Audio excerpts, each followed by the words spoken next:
إن الحمد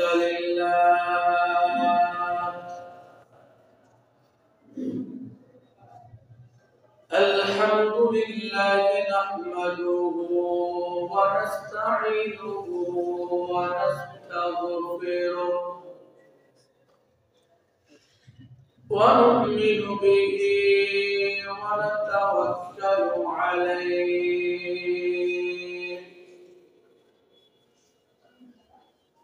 ونعوذ بالله من شرور أنفسنا ومن سيئات أعمالنا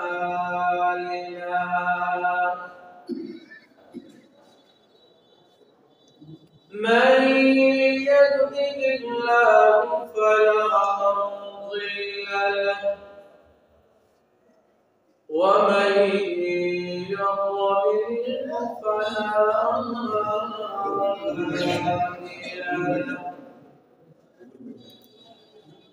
وأشهد أن لا إله إلا الله وحده لا شريك له وأشهد أن سيدنا وسندنا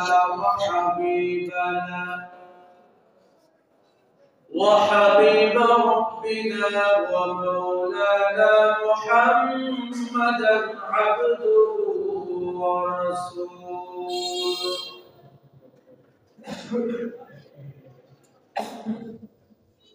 أما بعد فأعوذ بالله من الشيطان الرجيم بسم الله الرحمن الرحيم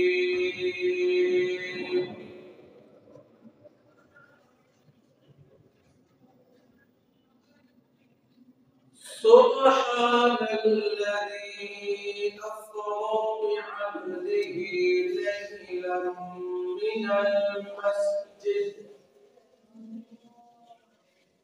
ليلا من المسجد الحرام إلى المسجد الأقصى الذي باركنا حوله لنريه من آياتنا إنه هو السميع البصير. وقال الله تبارك وتعالى إنا زينا السماء الدنيا بزينة الكواكب وحفظا من كل شيطان مارد. وقال النبي صلى الله عليه وسلم في البيت المعمور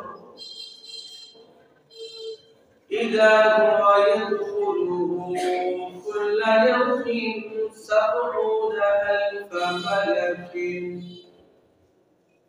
لا يموتون إليه أو كما قال النبي عليه الصلاة والسلام. اللهم صل على محمد وعلى آل محمد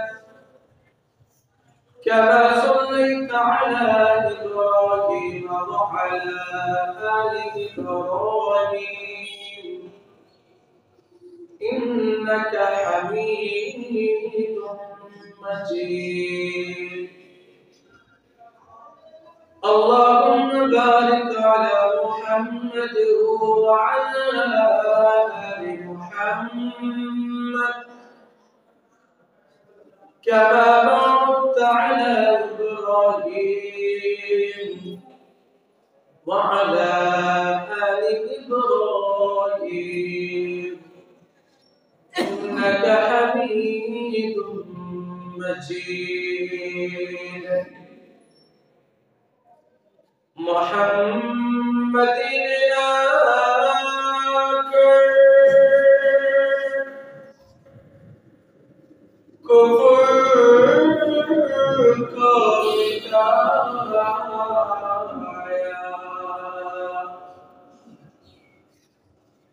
كفر का मिटाकर सदाकत बताया बलगल वाला बिकमालिही कशफत तुजा बिजमालिही हसनत जमीअ खिसालिही सल्लु अलैहि व आलिही। मेराज के हमारा नबी सबअ समावात,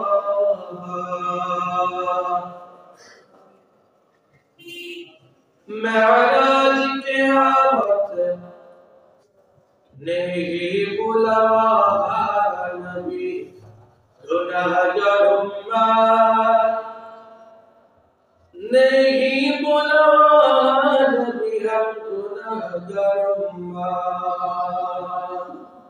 अल्हम्दुलिल्लाह अल्लाह पाक रब्बुल आलमीনের দরবারে অসংখ্য অগণিত শুকরিয়া জ্ঞাপন তেলাওয়াত করে বিস্তারিত আলোচনা করেছিলাম। আজকে ইনশাআল্লাহ বিশেষ করে মুসলিম শরীফের 300 নম্বর হাদিস নিয়ে আলোচনা হবে এবং শুরুতে শুধু বুখারী শরীফের 349 নম্বর হাদিসের তরজমা করব, শুধুমাত্র অনুবাদ করব। মূল আলোচনা অনেক দীর্ঘ, সুদীর্ঘ আলোচনা, লম্বা আলোচনা, মেরাজের আলোচনা। মোহতারাম হাজিরিন, আমি আপনাদের সম্মুখে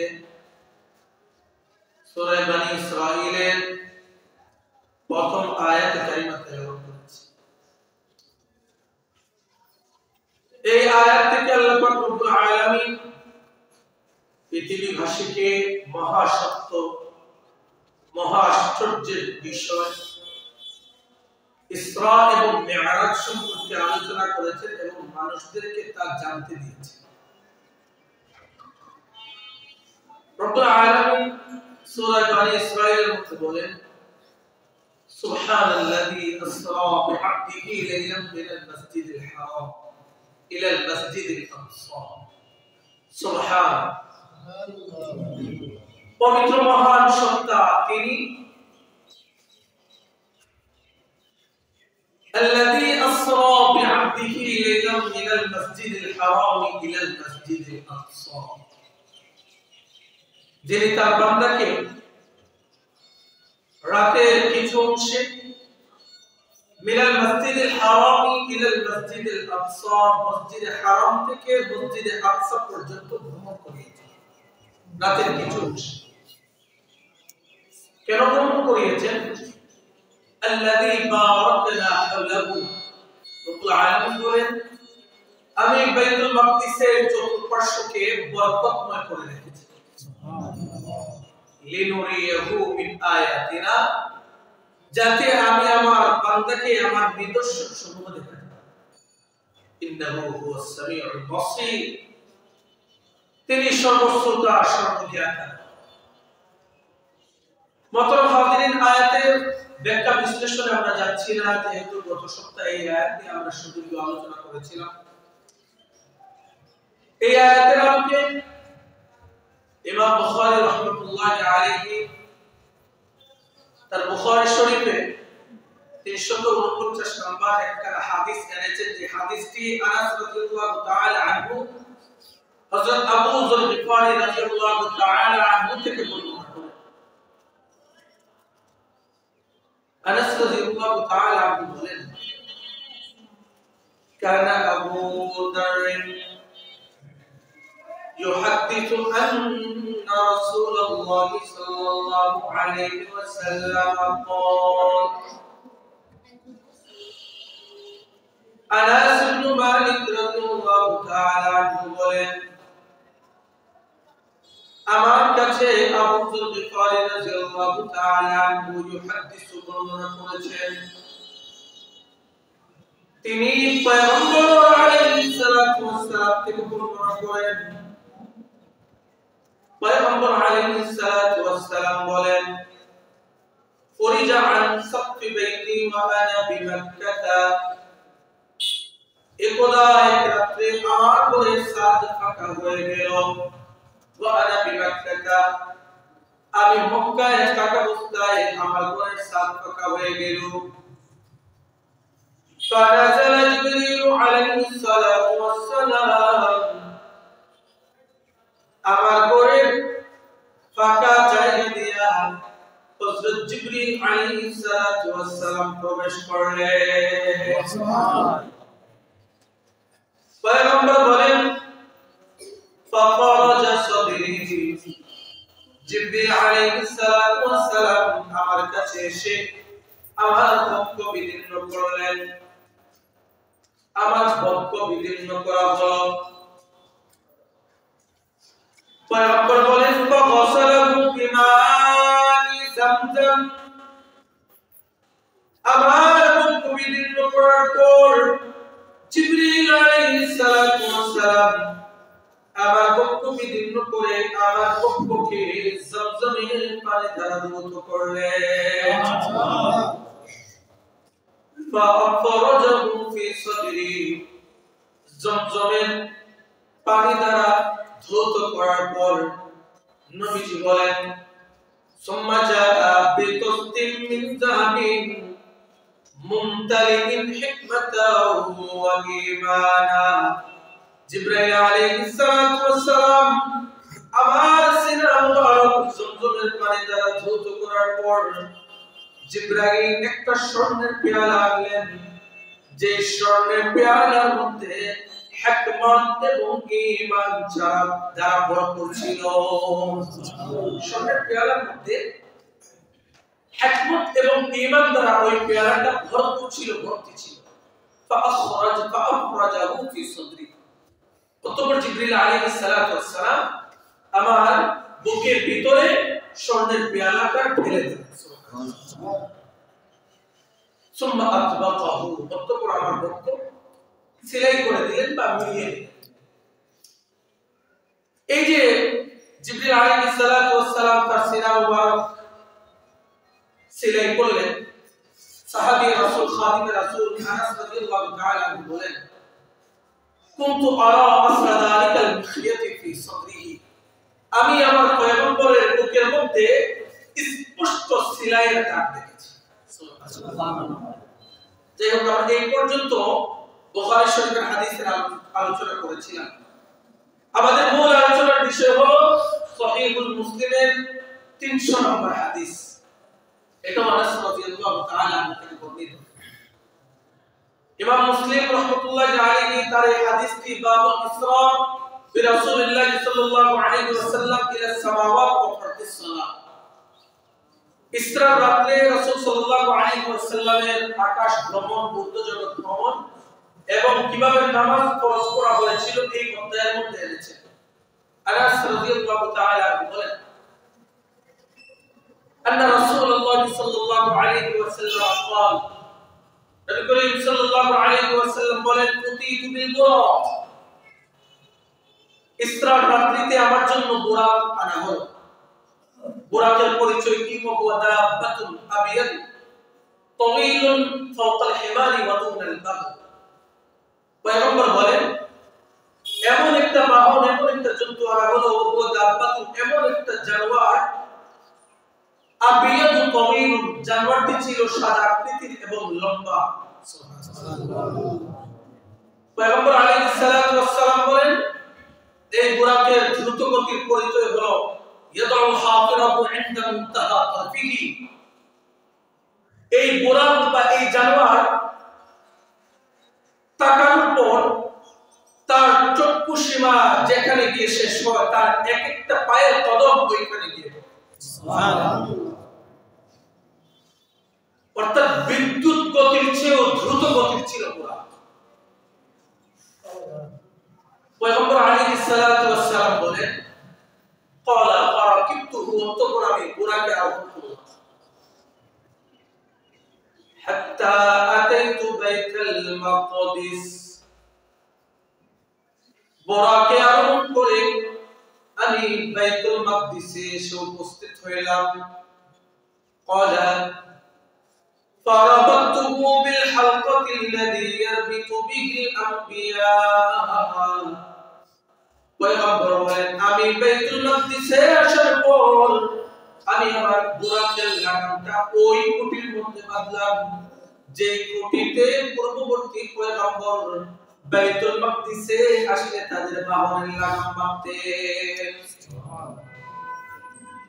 সুম্মা দাখালতুল মসজিদ, অতঃপর আমি মসজিদে প্রবেশ করলাম। ফাসাল্লাইতু ফি রাকাতাইন, প্রবেশ করার পর দুই রাকাত নামাজ পড়লাম। ওই যে আমরা বলেছিলাম অন্য হাদিসে আছে যে রাসূল সাল্লাল্লাহু আলাইহি ওয়াসাল্লাম মসজিদে ঢোকার পর দেখলেন হযরত মুসা, ঈসা, হযরত ইব্রাহিম আলাইহিস সালাতু ওয়াস সালাম দুই রাকাত করে নামাজ পড়তেছেন।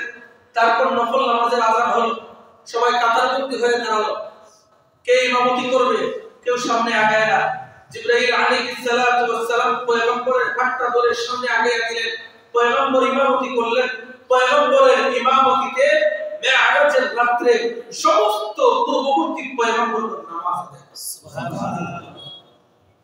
পয়গম্বর বলেন সুম্মা খারাজতু, অতঃপর আমি বের হলাম বাইতুল মাকদিস থেকে। ফাজাআনি জিবরিল বিনাইন মিন খামরিন ওয়া ইলাইন মিন লাবানিন, আমি বাইতুল মাকদিস থেকে বের হওয়ার পর জিবরাইল আলাইহিস সালাতু ওয়াস সালাম দুইটা পাত্র আমার কাছে আনলেন। একটা পাত্র হলো মদের পাত্র আর একটা পাত্র হলো দুধের পাত্র।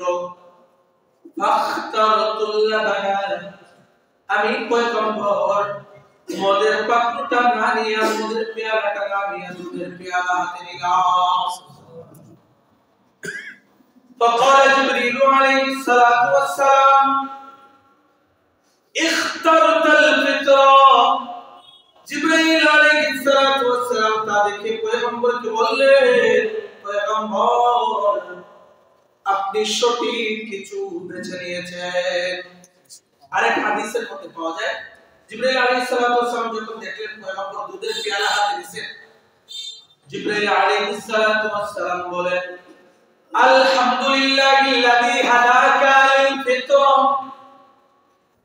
পয়গম্বর সমস্ত প্রশংসা রব্বুল আলামিনের জন্য যিনি আপনি পয়গম্বরকে সঠিক কিছু বেছে নেওয়ার তৌফিক দান করেছেন। সুবহানাল্লাহ। এই পর্যন্ত ইসরার আলোচনা, এবার মেরাজের আলোচনা। পয়গম্বর আলাইহিস সালাতু ওয়াস সালাম বলেন সুম্মা আরাজা বিনা ইলাস সামাই, অতঃপর বোরাক আমাদেরকে নিয়ে আসমানের দিকে আরোহণ করা হলো। সুবহানাল্লাহ। উর্দু জগতে ভ্রমণ আরম্ভ হলো। উর্দু জগৎ ইসরার আলোচনা শেষ, এবার মেরাজের আলোচনা। এখানে মুফাসসিরিনে কেরামগণ বলেন মেরাজে পয়গম্বর বুরাকের মাধ্যমে গিয়েছিলেন, তবে রফরফ নামে একটা চলন্ত সিঁড়ি ছিল। দেখেন না বিভিন্ন মার্কেটের মধ্যে চলন্ত সিঁড়ি আছে। ওই মেরাজের রাতে আল্লাহ পাক রব্বুল আলামিন মেরাজের আরেকটা অর্থ হলো উর্দু জগতে ভ্রমণ করার সিঁড়ি, ওঠার সিঁড়ি। বুরাকও ছিল, তবে ওই সিঁড়ির মধ্যেই বুরাক ছিল। যাই হোক, বুরাক পয়গম্বর এবং জিবরাইল আলাইহিস সালাতু ওয়াস সালামকে নিয়ে উর্দু জগতে চলা আরম্ভ করল। যখন আসমানের কাছাকাছি গেলেন, প্রথম আসমানে ঢুকবেন। কোন আসমানে? প্রথম আসমানে। প্রথম আসমান কেমন? রব্বুল আলামিন সূরা সাফফাতে 7 নম্বর আয়াতের মধ্যে বলেন ইন্না যায়্যানা আস-সামাআ আদ-দুনিয়া বিজিনাতিল কাওয়াকিব, নিশ্চয় আমি রব্বুল আলামিন দুনিয়ার আকাশকে তথা প্রথম আসমানকে যায়্যানা আস-সামাআ আদ-দুনিয়া প্রথম আসমানকে সুসজ্জিত করেছি বিজিনাতিল কাওয়াকিব, গ্রহ নক্ষত্র তারকারাজের মাধ্যমে আমি মাওলা প্রথম আসমানকে সুসজ্জিত করেছি।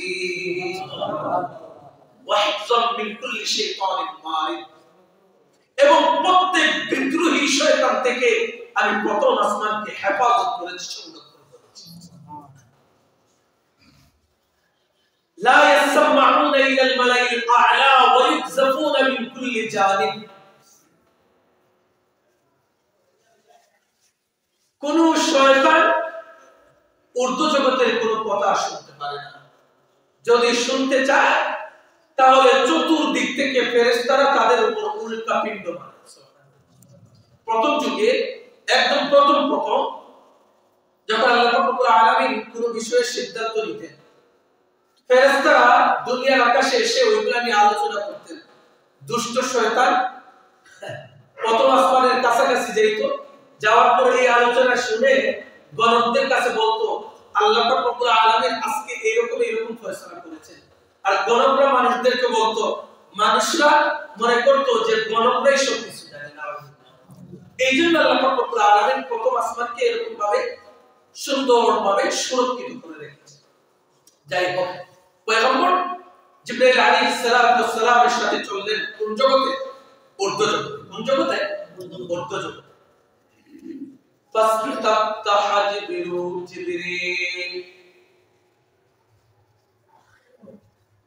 পয়গম্বর বলেন প্রথম আসমানে যাওয়ার পর প্রথম আসমানের দরজা যদি খোলা না হয় আমি আর জিবরাইল প্রথম আসমানে ঢুকতে পারবো না। ফাসতাফতাহা জিবরিল আলাইহিস সালাতু ওয়াস সালাম আসমানের প্রথম আসমানের ফেরেশতার কাছে প্রথম আসমানে ঢোকার জন্য অনুমতি তালাশ করলেন। চিন্তার বিষয়, ফেরেশতাদের মধ্যে সবচেয়ে সম্মানিত ফেরেশতা জিবরাইল, পয়গম্বরদের মধ্যে সবচেয়ে সম্মানিত পয়গম্বর, শ্রেষ্ঠ পয়গম্বর মুহাম্মদুর রাসূলুল্লাহ। দুইজন শ্রেষ্ঠ, একজন ফেরেশতা একজন পয়গম্বর আকাশে প্রবেশ করবে, এখানে অনুমতি দেওয়ার কোনো প্রয়োজন ছিল? কিন্তু শিক্ষা, আপনি যত বড়ই হন না কেন কারো ঘরে প্রবেশ করার পূর্বে আপনাকে কি নিতে হবে? অনুমতি নিতে হবে। অনুমতি চাইলেন। ফেরেশতা বললেন কিলা মান হাদা, ফেরেশতা বললেন কে আপনি? ক্বালা জিবরিল, জিবরিল আলাইহিস সালাতু ওয়াস সালাম বলেন আমি হইলাম জিবরিল। কিলা মান মাআকা, বুঝলাম আপনি জিবরাইল, তবে আপনার সাথে যিনি আছে তিনি কে? قال محمد, তিনি বলেন সর্বশ্রেষ্ঠ পয়গম্বর মুহাম্মদুর রাসূলুল্লাহ সাল্লাল্লাহু আলাইহি ওয়াসাল্লাম। ফেরেশতা আবার প্রশ্ন করলেন কিলা قد بعث ইলাইহি, আপনাকে কি পাঠানো হয়েছিল তাকে আনার জন্য? জিবরাইল বললেন ক্বালা قد بعث ইলাইহি, হ্যাঁ রব্বুল আলামিন পয়গম্বরকে স্পেশাল একটা বাহনে আরোহণ করিয়ে তাকে এনেছে। সুবহানাল্লাহ। পয়গম্বর বলেন ফাফুতিহা লানা, প্রশ্নোত্তর শেষ হওয়ার পর প্রথম আসমানের ফেরেশতা আমাদের জন্য প্রথম আসমানের দরজা খুলে দিলেন। সুবহানাল্লাহ। ফাইদা আনা বিআদম, সুবহানাল্লাহ। প্রথম আসমানে ঢোকার পর আমি দেখলাম আমাদের আদি পিতা হযরত আদম আলাইহিস সালাতু ওয়াস সালাম। সুবহানাল্লাহ। প্রথম আসমানে যাওয়ার পর পয়গম্বর আলাইহিস সালাতু ওয়াস সালাম দেখলেন হযরত আদম আলাইহিস সালাতু ওয়াস সালাম কি? আদম আলাইহিস সালাতু ওয়াস সালাম তার শ্রেষ্ঠ সন্তান, শ্রেষ্ঠ পয়গম্বর মুহাম্মদুর রাসূলুল্লাহ সাল্লাল্লাহু আলাইহি ওয়াসাল্লামকে দেখার পর ধন্যবাদ জানাতে ভুললেন না। সুবহানাল্লাহ। পয়গম্বর বলেন ফারাহাবা বি ওয়া দাআনি বিখাইর। আদম আলাইহিস সালাতু ওয়াস সালাম আমাকে দেখার পর আমাকে অভিবাদন জানালেন এবং আমি পয়গম্বরের জন্য কল্যাণের দোয়া করলেন। আরেক হাদিসে পাওয়া যায় পয়গম্বরকে দেখা মাত্রই আদম আলাইহিস সালাতু ওয়াস সালাম বললেন সুস্বাগতম হে আমার নেক সন্তান, সুস্বাগতম হে আমার শ্রেষ্ঠ সন্তান। সুবহানাল্লাহ। বুখারীর বর্ণনায় পাওয়া যায় যে হযরত নবী করিম সাল্লাল্লাহু আলাইহি ওয়াসাল্লাম দেখলেন হযরত আদম আলাইহিস সালাতু ওয়াস সালামের ডানে বামে অনেকগুলা রূহ দেখা যায়, রূহ, অনেকগুলা আকৃতি দেখা যায়। তো হযরত আদম আলাইহিস সালাতু ওয়াস সালাম যখন ইদা নাযারা কিবালা ইয়ামিনিহি ওয়াহিদা, যখন তিনি তার ডান দিকে তাকান তখন তিনি হাসেন। ওয়া ইদা নাযারা কিবালা ইয়াসারিহি বাকা, যখন আদম আলাইহিস সালাতু ওয়াস সালাম তার বাম দিকে তাকান তখন তিনি কান্না করেন। বুখারী বলেন নবী করিম সাল্লাল্লাহু আলাইহি ওয়াসাল্লাম জিবরাইলের কাছে কারণ জানতে চাইলেন। তো জিবরাইল আলাইহিস সালাতু ওয়াস সালাম বললেন পয়গম্বর আদি পিতা আদম আলাইহিস সালাতু ওয়াস সালামের ডানে কিছু আকৃতি দেখতে পাচ্ছেন, এরা হলো আদম সন্তান, বামেও দেখতে পাচ্ছেন তারাও আদম সন্তান, ডানে যারা তারা হলো জান্নাতি। আদম যখন ডানের দিকে তাকায় তার জান্নাতি সন্তানদেরকে দেখে তার মনটা, তার হৃদয়টা আনন্দে ভরে ওঠে। সুবহানাল্লাহ। আর যখন বামে তাকায় আদম তার জাহান্নামী সন্তানদেরকে দেখা কান্না করে দিলের মধ্যে ব্যথা অনুভব। যাই হোক নবী করিম সাল্লাল্লাহু আলাইহি ওয়াসাল্লাম বলেন সুম্মা আরাজা বিনা ইলা সামাইস সানিয়া, অতঃপর আমরা দ্বিতীয় আসমানের দিকে ওঠা আরম্ভ করলাম। পয়গম্বর দ্বিতীয় আসমান, দ্বিতীয় আকাশ। পয়গম্বর বলেন সেই কাহিনী, একই কথাবার্তা। যাওয়ার পর জিবরাইল আলাইহিস সালাতু ওয়াস সালাম ফাস্তাফতাহা জিবরিল, দ্বিতীয় আকাশে ঢোকার জন্য অনুমতি চাইলেন। ফেরেশতা বললেন কিলা মান হাযা, জিবরাইল বললেন ক্বালা জিবরিল। ফেরেশতা আবার প্রশ্ন করলেন কিলা মান মাআকা, তোমার সাথে কে আছে? জিবরিল আলাইহিস সালাতু ওয়াস সালাম বললেন মুহাম্মদুর রাসূলুল্লাহ সাল্লাল্লাহু আলাইহি ওয়াসাল্লাম। তারপর ফেরেশতা ফাতিহা লানা, পয়গম্বর বলেন ফেরেশতা আমাদের জন্য দ্বিতীয় আসমানের দরওয়াজা খুলে দিলেন। যাওয়ার পর ফাইদা আনা বিইবনাইল খালাতি, আমি দ্বিতীয় আসমানে যখন ঢুকলাম দুইজন খালাতো ভাইকে দেখলাম। সুবহানাল্লাহ। দুইজন খালাতো ভাই, খালাতো ভাই। ঈসা ইবনে মারইয়াম, একজনের নাম হলো ঈসা ইবনে মারইয়াম, মারইয়ামের ছেলে ঈসা, আর আরেকজন হলেন ইয়াহইয়া ইবনে যাকারিয়া। সুবহানাল্লাহ। যাকারিয়া আলাইহিস সালাতু ওয়াস সালামের সন্তান ইয়াহইয়া। তারা দুজন ছিলেন আপন খালাতো ভাই।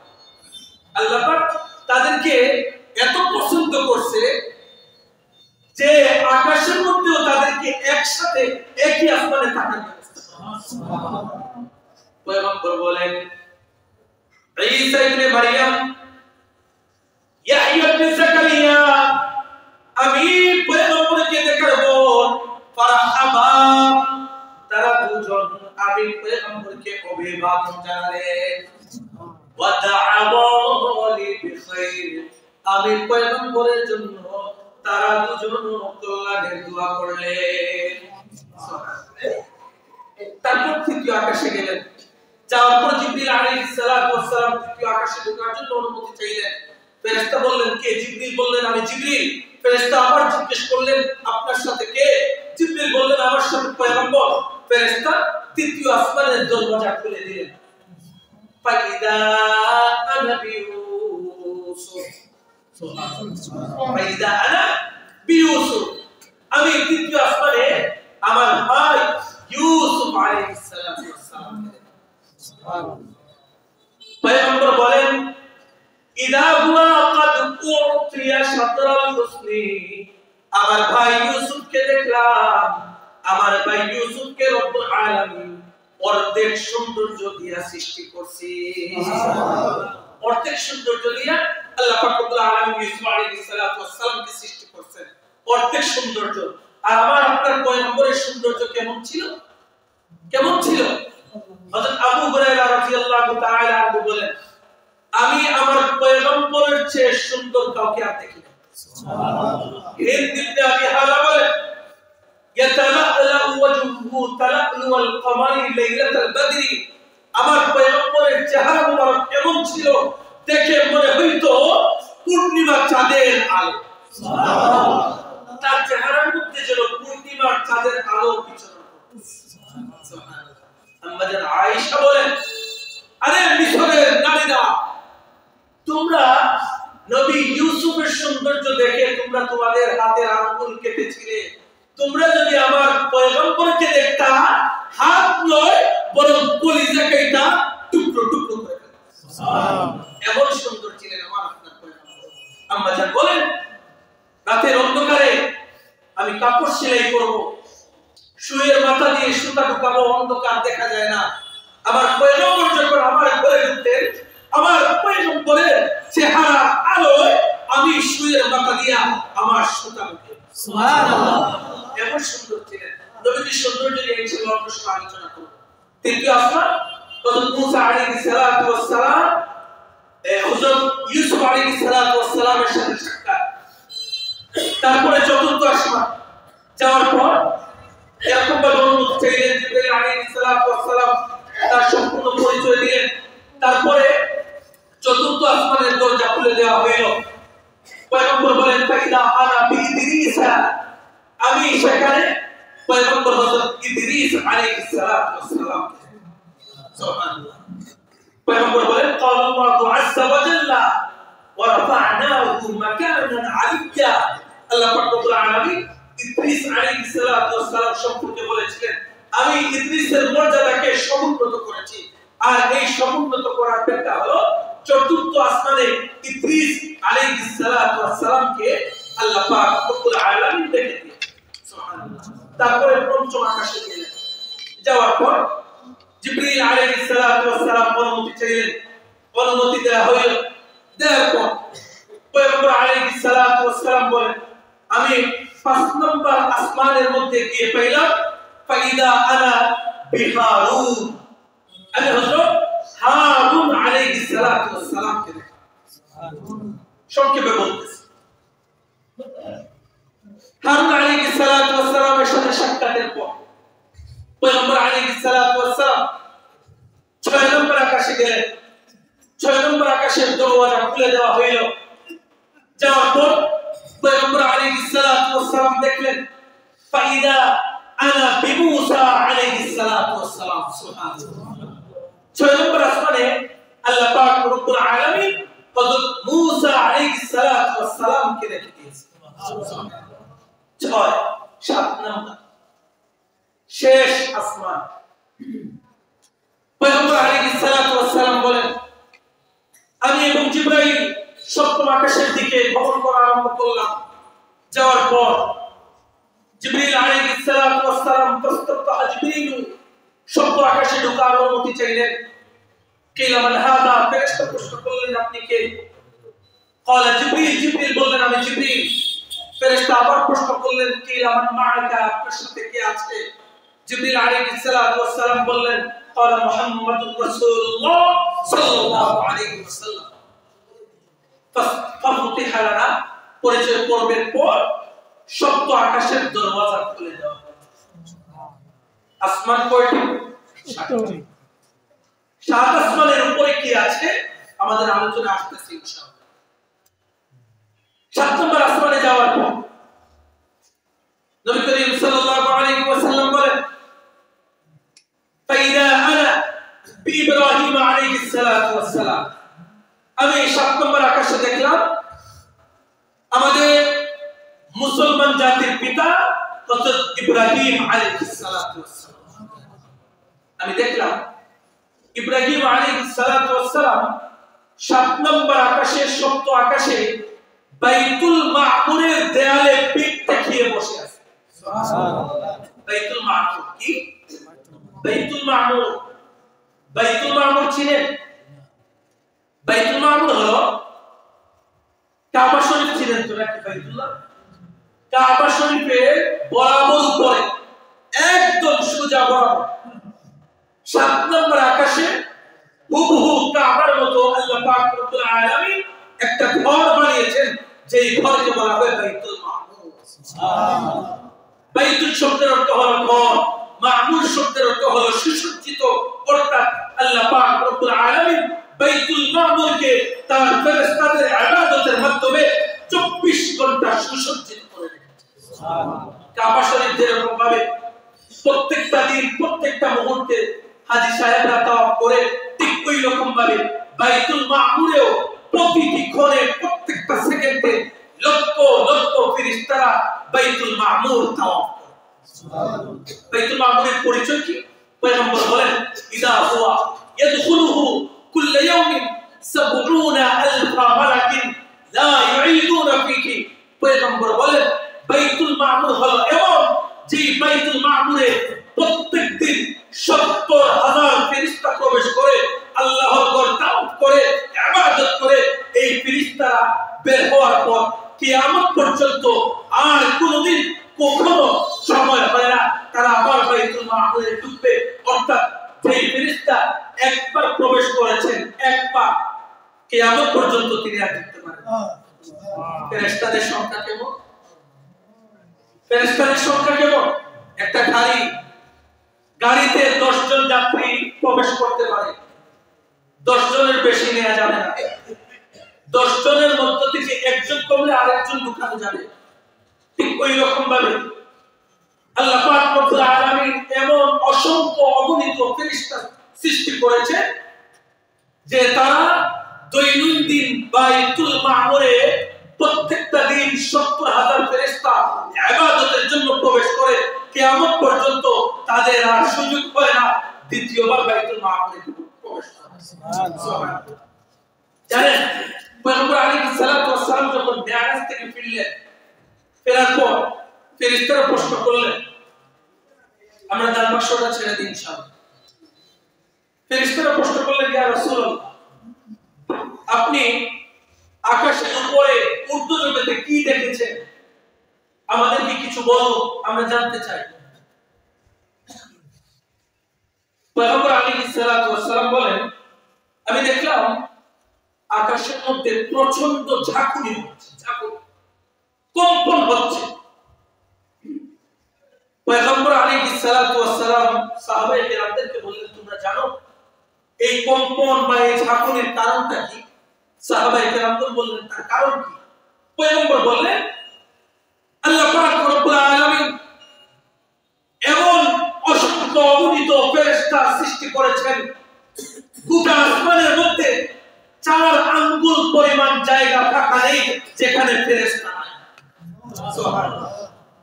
কোন কোন ফেরেশতা সিজদার মধ্যে আছে, কোন কোন ফেরেশতা রুকুর মধ্যে আছে, কোন কোন ফেরেশতা দাঁড়ায় আছে।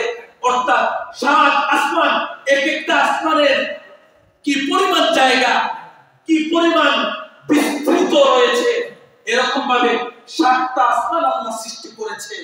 এই 7 আসমানে এমন অসংখ্য অগণিত ফেরেশতা আল্লাহ সৃষ্টি করেছে, 4 আঙ্গুল পরিমাণ জায়গা খালি নেই যে কেউ সেখানে কি করবে? পাড়া দিবে। সুবহানাল্লাহ। আর এই যে 1450 বছর পূর্বে পয়গম্বর মিরাজ থেকে এসে এই সংবাদ দিয়েছিলেন, আজ 1450 বছর পর গবেষণা ইউনিট নাসার বিশেষজ্ঞরা গত কদিন পূর্বে গবেষণা করেছে, মহাশূন্য থেকে একটা শব্দ ভেসে আসতেছে। কি ভেসে আসতেছে? শব্দ। এতদিন যাবত বিজ্ঞানটা বলেছিল মহাশূন্যে কোনো শব্দ হয় না, কোনো কম্পন হয় না। আর এখন 1500 বছর পর গবেষণা বিজ্ঞানী ইউনিট নাসার বিজ্ঞানীরা গবেষণা করেছে, তারা একটা সাউন্ড, একটা শব্দ রেকর্ডিং করেছে। তাদের মনের অজান্তে সাউন্ড শোনার পর মনে হয় বিলিয়ন বিলিয়ন মানুষ আসমানের উপরে জিকির করতেছে। এই সংবাদ পয়গম্বর 10 বছর পূর্বে দিয়েছিলেন, 1450 বছর। এই মেরাজ তো এর জন্যই মেরাজের আলোচনা তো এজন্যই হয় যাতে বিজ্ঞান ব্যর্থ হয়ে কোরআন এবং হাদিসের দিকে মেরাজ থেকে আমাদের কি শিক্ষা নিতে হবে ইনশাআল্লাহ। আজকে আমরা বাইতুল মামুর পর্যন্ত আলোচনা করলাম, আগামী সপ্তাহ থেকে আমরা সিদরাতুল মুনতাহা থেকে আলোচনা আরম্ভ করব। ধারাবাহিকভাবে জান্নাতের আলোচনা হবে, এরপর জাহান্নামের আলোচনা হবে, তারপর এই মেরাজ, গোটা মেরাজের আলোচনায় আমরা কি কি শিক্ষা পেলাম, কি কি শিক্ষা আছে, এগুলো নিয়ে ইনশাআল্লাহ আলোচনা করা হবে। ওয়া তাওফীক ইল্লা বিল্লাহ। আসসালামু আলাইকুম ওয়া রাহমাতুল্লাহি ওয়া বারাকাতুহু।